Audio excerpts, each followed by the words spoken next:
anyway, apologize for technical difficulties, but, it happens, so we'll get through them. I wanted to talk a few minutes, or, have a few announcements, the commissioners may have some announcements as well. So the city versus county bell ringing is on again, and it will begin tomorrow at 9 a.m. at the North Side Walmart. This is the annual city versus county grudge match to see who can raise the most money for the Salvation Army.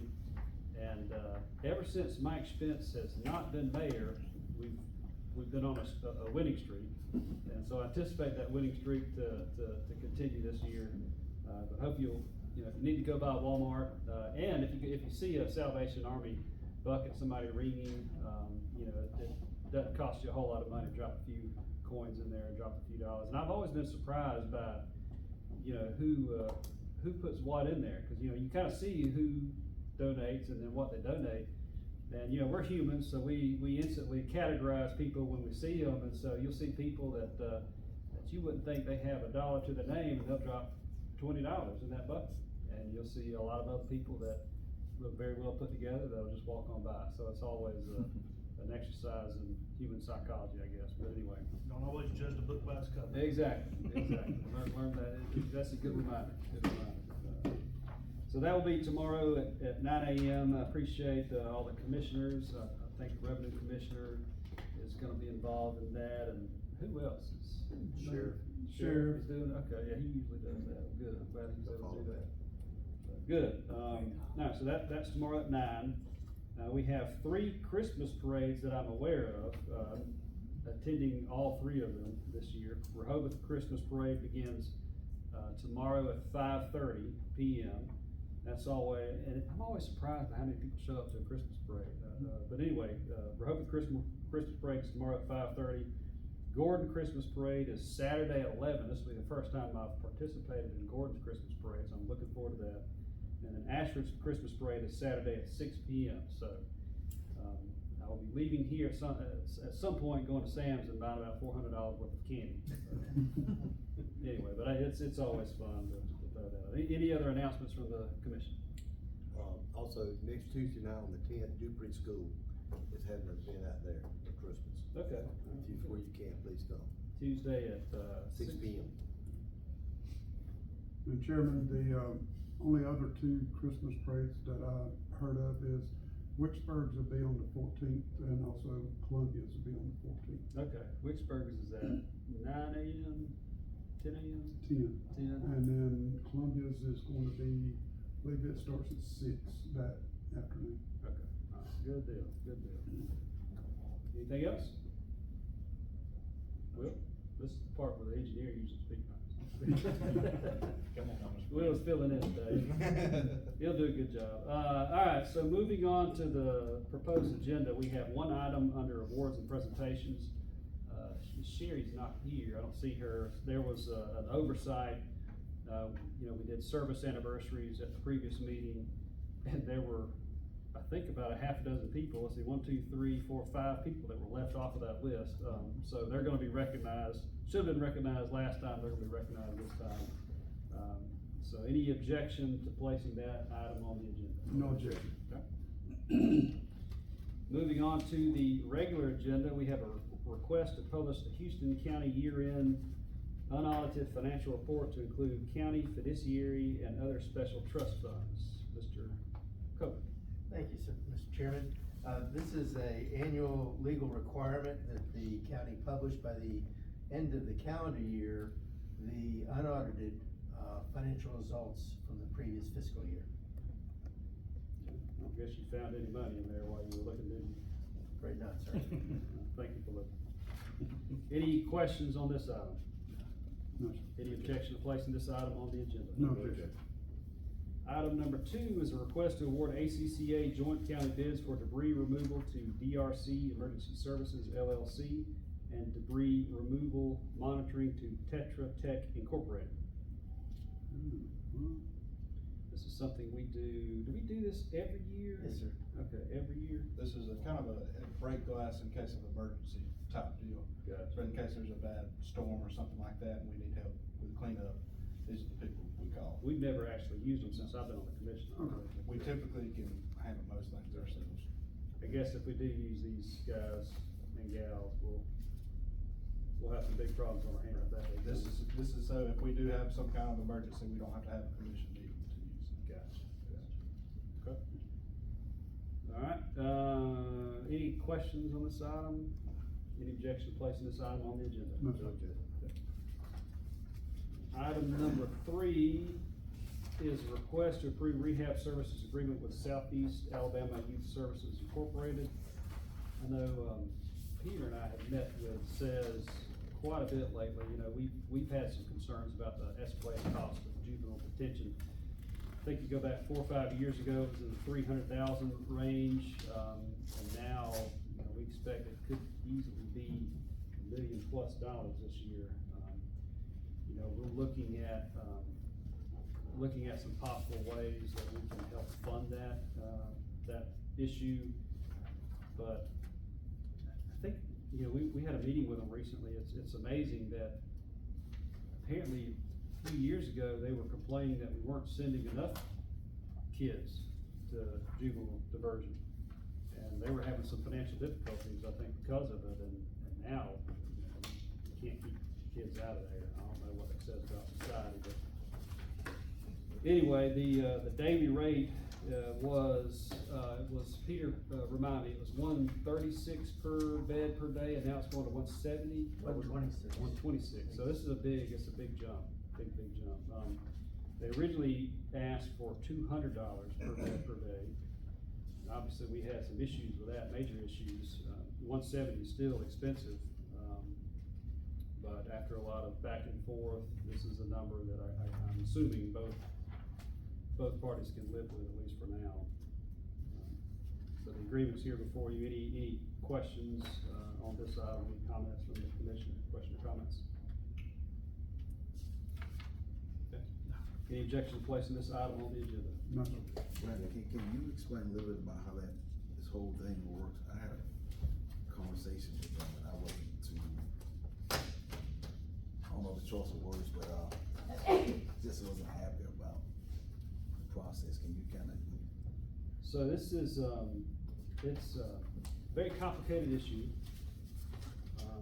We are responsible, if a child from the county gets sent to juvenile diversion service like Southeast Alabama Youth Services, which is our chosen agency that we deal with. We don't, like this commission doesn't send that child, you know, a judge sends that child. But we're the ones that have to pick up the tab. So it's kind of a messed up system where you have the person that purchases the service is not the person that pays for the service. And we're unfortunately the people that pay for that service. And so there's not really a whole lot of, We're responsible. we're responsible. And that includes that not just kids that live quote unquote in the county, you know, outside the city of Dothan, outside towns like Rehoboth. It includes all the kids that live inside those municipalities. When a child commits a crime, typically they commit a crime against the state. And unfortunately for us, we are the state in this instance, so we have to pick up that tab. So when you commit robbery, for instance, you're not committing a crime against the city of Dothan, you're committing a crime, you know, against the person that you're robbing, but you're committing also a crime against the state, and so we're responsible for that payment.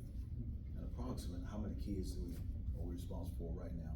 We have, yeah, I don't know, those numbers fluctuate.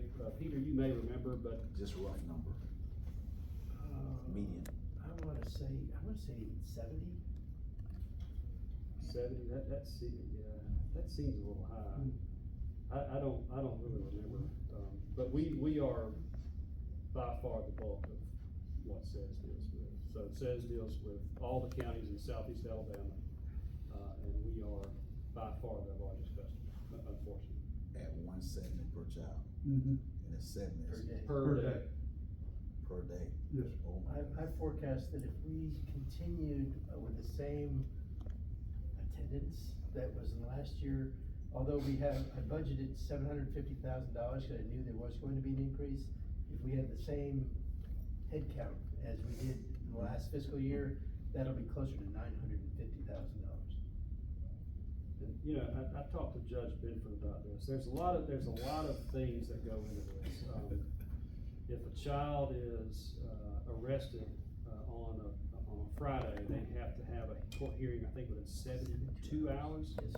So on Monday, they'll have that hearing, and a lot of times the judge will look at it and say, okay, he's, you know, free to go on bail or bond, I don't know how juvenile justice works necessarily, but a lot of times they have to remand them to a diversion center like SES, and then we start paying for it, and then they could be in there for a month until their court date, or two, or if the lawyer's not ready, or the judge is not ready, or wait for evidence to come back, or wait for a psychological evaluation, or wait for DNA, I mean, it could be months, 6 months sometimes, before a child actually has a court date. But that's gonna be $170 per day, per bed. I mean, do we get any of that money back, is that it? We I get- get a tier one credit of $3,500 per quarter. So that tier one credit was created probably the 70s or 80s, and it has not been adjusted. And I will tell you that I've had multiple conversations with Sonny Brassfield over adjusting that, and the way the tier one credit works is we get the same tier one credit that Henry County gets. Mhm. I'm not picking on Henry County, I'm just using them as example, they have not even a fourth of our population, but they get the same credit that we do. And the way that's calculated is because we live in a rural part of the state, and it lumps all of the counties together, and so, okay, this rural part of the state, they're gonna get $3,500 per quarter. But you might have a small county in northern Alabama that's generally a densely populated area, other than that, you know, one or two counties, they get a lot more money than we do, and have a lot fewer children that get remanded to juvenile services. So it's not a fair system, it needs to be reformed. ACCA passed a bill, because of what this commission did, and working with our local legislative delegation, Paul Lee, thanks again to Paul, we got a bill passed to where, now if a child would get remanded, you know, they go to SES, they stay there for 6 months, their court case gets adjudicated, and then they get remanded to DYS, and so Mount Meigs, did I pronounce that, Mount Meigs? But the law says that DYS has to take that child within, I think, 12 days, unless it's an inconvenience for DYS. Well, guess what? It's always an inconvenience for DYS. So Paul got the law changed that says, okay, if you're not gonna get that child, I think the current date is 16 days. If you're not gonna take that child within 16 days, DYS, then you're gonna start picking up that deal. And next year, it's gonna go to 12 days. So, that's gonna help. It's not gonna solve our problem, because the bulk of our problem comes from kids that just get stuck in the judicial system here locally, waiting for the court case to get adjudicated. In the meantime, every day, we're swiping that credit card, $170 per bed, per day for that child. So, and we're still getting the $3,500 tier one credit, so Which is still not a lot. it's nothing, it's It seems absolutely. like, I mean, I'm listening to Peter saying, I know we have a process of attrition going on, but still, at a meeting of 70 kids, that's right at $12,000 per day. $357,000 Swipe a that credit month. card every day. That's $4.2 million a year. It goes up and down. I don't anticipate it's gonna be 4.2 million. Yeah, I may be totally wrong If you're about doing, the if you're at 70. 70, it is, I mean, It's not. It may be half. even if you 35. take 35, you're at 2.2. Yeah, that's a big problem. Mhm. And we have to pay that bill. We have to pay it. So, there's a multiple pronged Just something to talk strategy to resolve the issue. We're looking at, I plan to meet with the judges to see what they can do. I asked Judge Benford if he could have juvenile court more often. That would speed up that process. He thought about it, he sent me a 3-page letter, very well written, very thoughtful, and he explained why he could not do that, and he's tapped out for his time, so, we only have SES, that's kind of our only option right now. I've talked to someone recently that might be interested in going into that business, so to speak, and so there might be some competition there, but that's gonna be a multiple year process, there's nothing we can do about it now. But yeah, you're right, it's a big issue, and it's a big drain on the county budget, and for every dollar we pay to keep someone that says, that's, it's fewer sheriff's deputies, that's fewer police cruisers, that's fewer miles that gets paid. It seems like that tier should be a whole, I mean, just extremely higher than $3,500. I think it should be based on the county's population. Yeah. But unfortunately, if you change that, there's gonna be counties that win, potentially like us. There's also gonna be those counties from North Alabama that's gonna lose, those smaller North Alabama counties, so it's Yeah. complicated issue. Good question though. Any other comments? I think there's been, I've already asked if there's no objection, and I didn't hear one, so that, consider that one added. Item number 4 is a request to reconstitute the Houston County Public Building Authority and appoint Jim McGee, Forest Register, and Susan Wilkins as Board of Directors. So this is kind of a story too, so, you know, one of the first things that we did in this quadrennium was we purchased that land on Pravat Road, and requested that, getting the acronyms mixed up, the DHR build a new facility, because we've heard for several years that the current DHR facility, which is, there on Farm Center property, was, no longer, as useful as it used to be. It was too small. So anyway, we've had some conversations with, not necessarily with the state, but with people that are going to build that facility.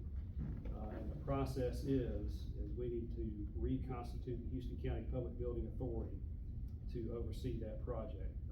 We actually have a public building authority. We did not think that we did. Press got to looking into it. I think there was one that was formed, I don't know, in the 50s or 60s.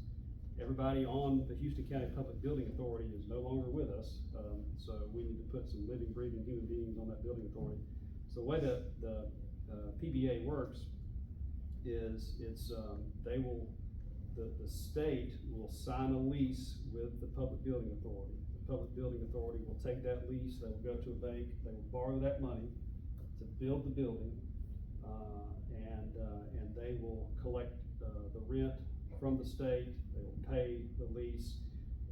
If something were to happen, you know, which this will never happen, but if it did, the state decided, well, we don't have the money, we can't pay the lease, then that cost and that risk associated with that loan does not fall back on the county. The way this legal entity is created, it does not fall back on the county, nor will it fall personally on Jim McGee, Forest Register, or Susan Wilkins. So they'll be insulated from risk.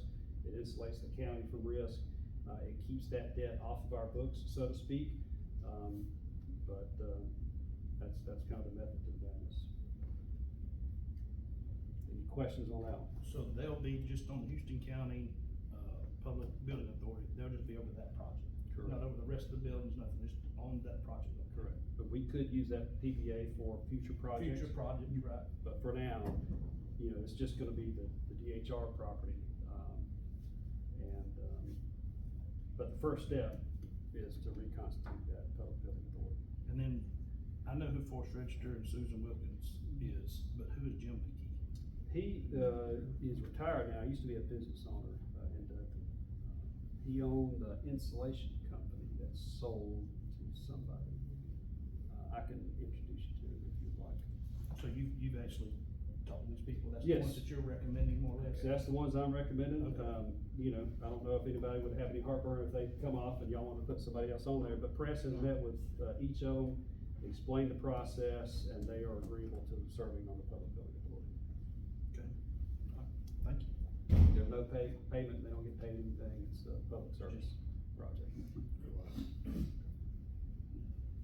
Any other questions? No. Any objection to placing that item on the agenda? No objections. Item number 5 is a request to award bid for Houston County Farm Center renovations to Lewis Construction LLC. So we bid this project out, and of course, you know, it's more than what we wanna pay, but it is what it is. I mean, it's technically a little bit under what Andy thought it was going to be. The bids, Lewis Construction, $4,565,000. The other bidder was Saliba Construction, $4,698,500. Bids were 2.9% apart.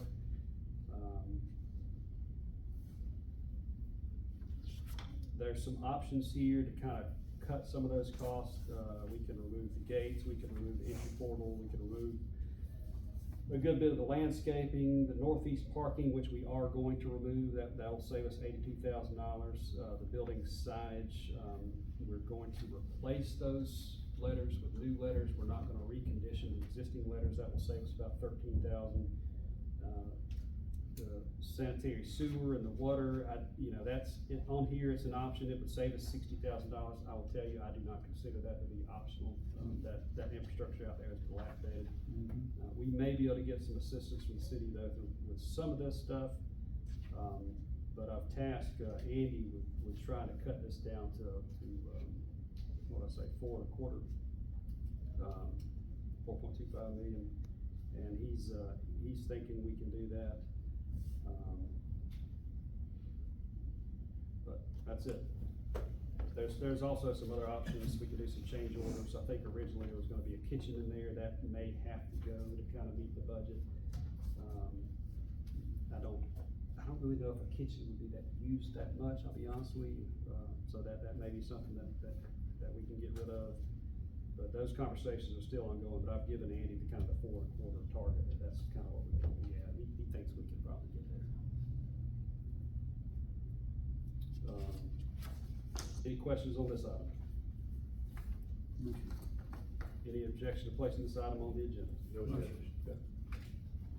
Item number 6 is the request to approve resolution requesting drafting of local legislation regarding increase in salary for Houston County Sheriff and Houston County Coroner and authorization for advertising the same. So there's been some conversations to raise the pay of the sheriff. He has some staff that's under him that pretty soon will be making more than what he will be making. And so there has been a request to raise his salary. There's been some back and forth.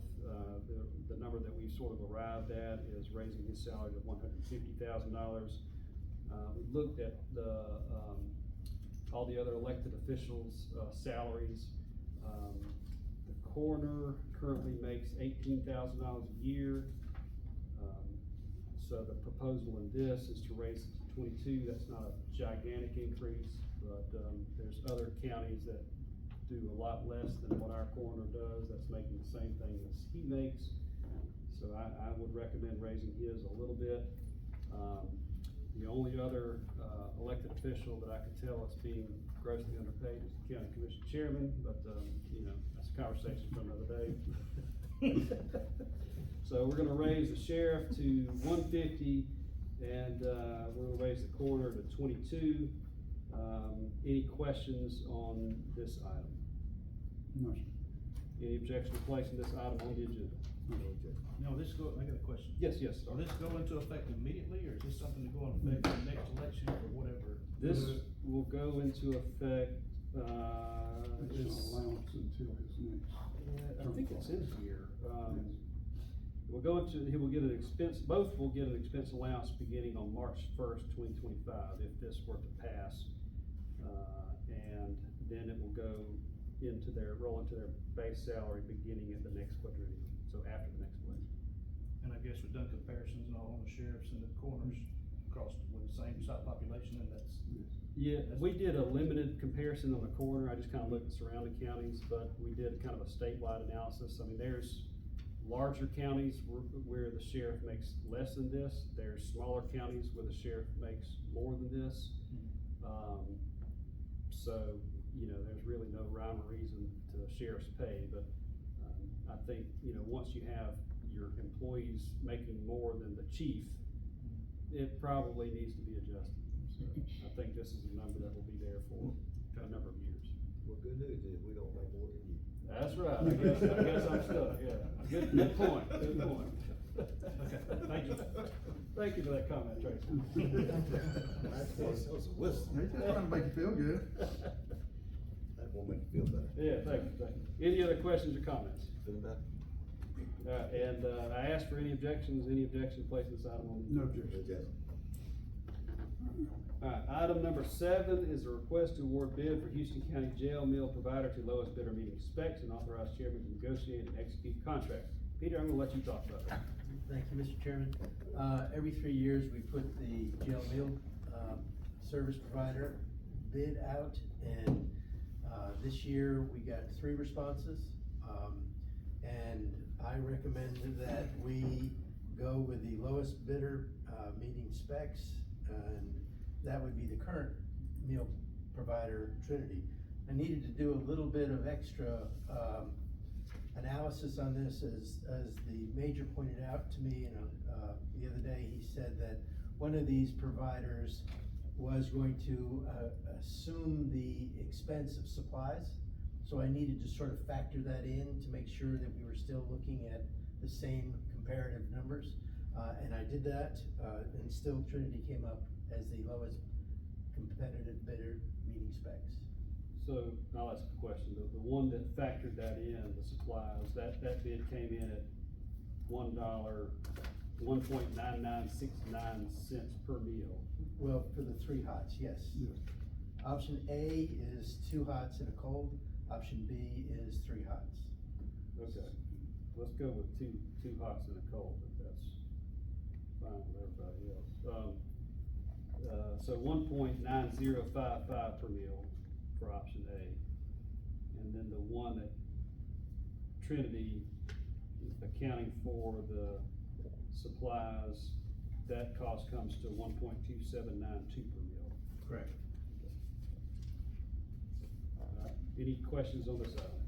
Chairman, no disrespect to you and no disrespect to Peter, you're paying for what you're getting.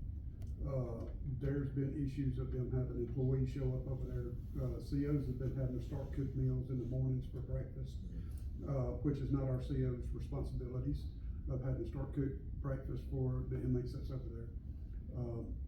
They hurriedly try to get these meals prepared, and it comes up not being 2 hots and a cold, it winds up being a hot and 2 colds.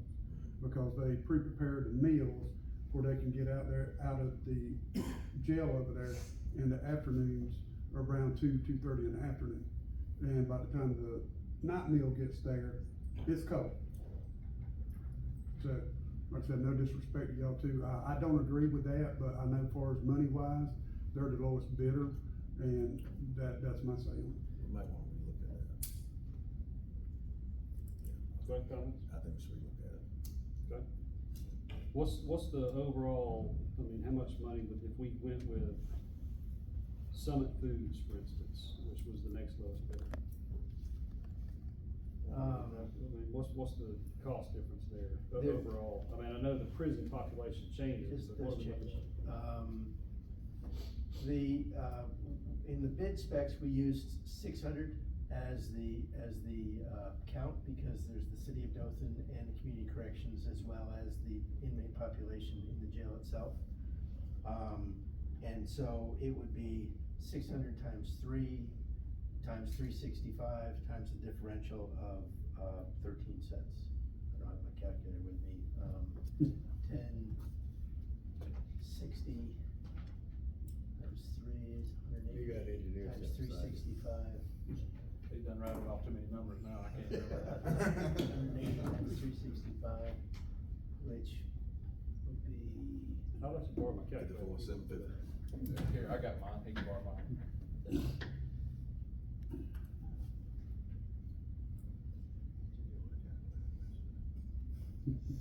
You need the account for that calculator. I do, it's in my phone, but. I thought he fit saying his head.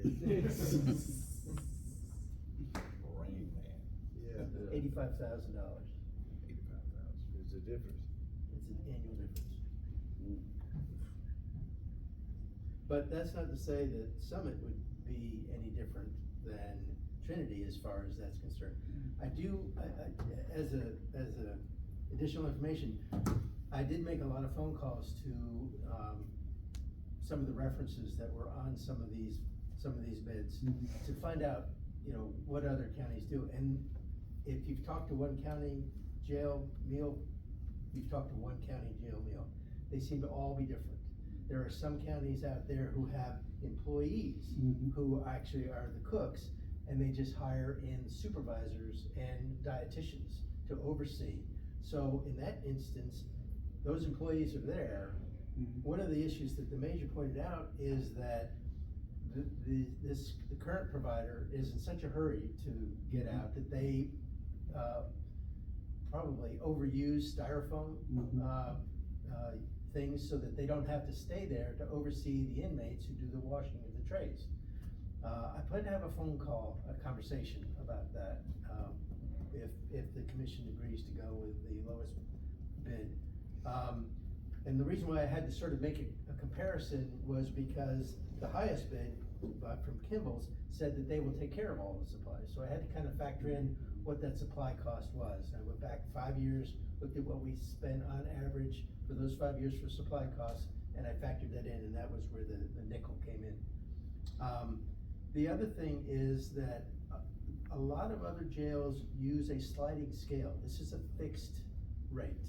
A lot of the other jails that I've talked to use a sliding scale, so the larger the population, the less per meal cost that it would be.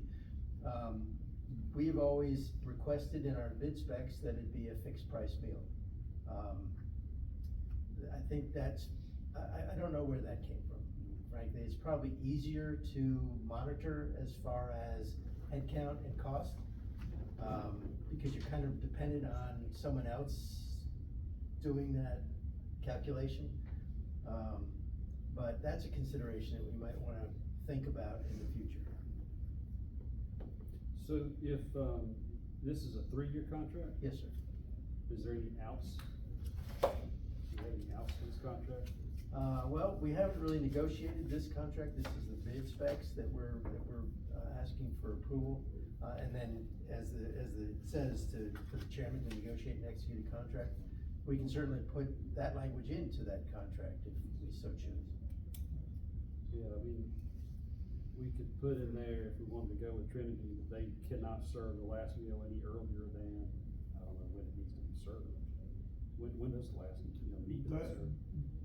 They're serving dinner around 4:30-ish, 5 o'clock, but it's being prepared at noon. And the dinner, as I And then they understand it, Yes. the dinner, as I understand it, is the cold meal, I believe. They come in, I think at 4:30 in the morning to start breakfast. Well, they should be in before 4:30, somewhere around 4:30, a little before 5, they're serving breakfast. And then they make the lunch at the same time, and they put that in sort of warmers that we have. So by the time lunch comes around, that's lukewarm rather than hot. If you wanna consider it lukewarm, most of it's not. I think the way the major described it to me is, have you ever been to a buffet and you've got some fresh food off the buffet, and then you've gotten some food that's been there for a while? Yeah. That's what they get for lunch.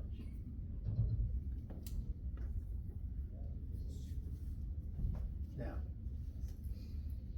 they're not our best citizens, but they do deserve to be Yes. nutritionally fed. So how long do we got to make a decision on this? When's the bid up, or when is their contract? Well, we currently are under a month-to-month extension with them, so, I negotiated that last month, we worked that out. So there's really no urgency other than the time frame that is in the bid laws as far as 60 days? 60 days. So it probably needs to be this meeting, if I had to guess. Cause it's under the same situation with the farm center, we had to do it now, or we have to have a special call meeting. Correct. I don't think as we're the best citizen, we wanna treat everybody right. Absolutely. I agree. Absolutely. One of the things that I did notice in these bids is that one of the things that all these bidders do is they use this as an opportunity to teach these individuals the skills in restauranting. And so that they then have a usable skill when they have completed their service, in our facility to become productive members of society. I got a question, does the faculty eat these meals? No. That answers the question right there. What's the question? The answers the dilemma of how well the meals are. If the faculties are not eating, So it's not good? well, I think I'm back down against the wall at this point, though. Yeah, but that's, I'm gonna say this, Chairman, we can't wait to do this each time till the last minute. we got to be quicker about this, because we don't need to be backed against the wall and making this decision. It needs to be something that we have a heads up, and I say the lowest bidder needs to come before this commission and tell us how they plan on preparing the food and what they need to do, and put it in a public meeting. I mean, that's just, I agree. it's what needs to happen, but 100%, 50%. the procrastination can't keep happening, but it puts us in a bad situation. Well, this is just a bad time of year, because we only meet once. Yeah. Yeah. If it wasn't for that, we would have another meeting, we're in a position where we need to make a decision. What's the difficulty of if we wanted to rebid this? Is that difficult on our staff? No, I mean,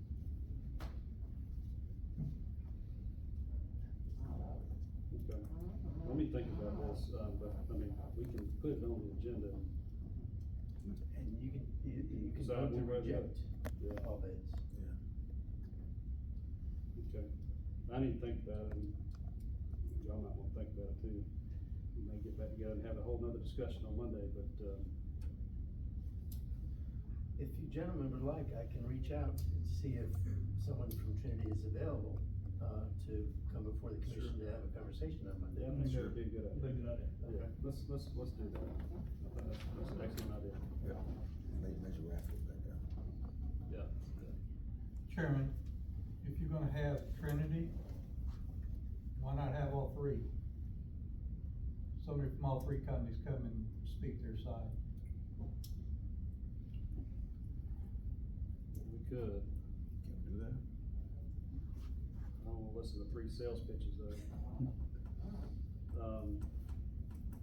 I mean, to me, if you look at Summit and you look at Kimball, the one that was gonna include all the stuff, I mean, Summit is still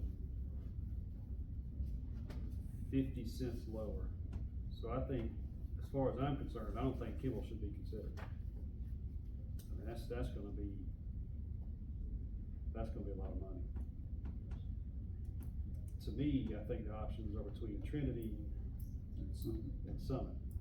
So if we're gonna have multiple people come talk, I think we have Summit and Trinity come. That might be a way to do that. Let's plan on doing that. Let's ask both of them to show up, and, because here, listening to the commission, I think it is kinda up in the air. Are y'all good with that? Yes. Yeah, absolutely. Let's do that. I will call as soon as I leave here to see if I can get them to be here for the Monday morning. Alright. Any other comments, questions on this item? No. Any objection to placing this item on the agenda? No, sir. Item number 8. Request to approve bid for bulk cement to lowest bidder meeting specs. Mr. Acting County Engineer. You get to say something, Jim? Yeah, this is, just for our soil cement that we keep in bulk storage. This is for, any places in the road that's got base failures or anything like that. We mix cement, trying to harden the dirt a little bit so that it's gonna hold up for future use. So, and Johnson Trucking was the only one that bid it, but, they're the ones that had it before, so. Yeah, how much is the price, you know? I think it's $254. $254, do you know what it was, by any chance? I don't This remember what one, I was it just was, wondering. but I don't, but, yeah, it's just for soil stabilization, pretty much. Gotcha. Any questions on this item, or any objection to placing this item on the agenda? No, sir. No, is there anything else to be added to the agenda for Monday? That's right.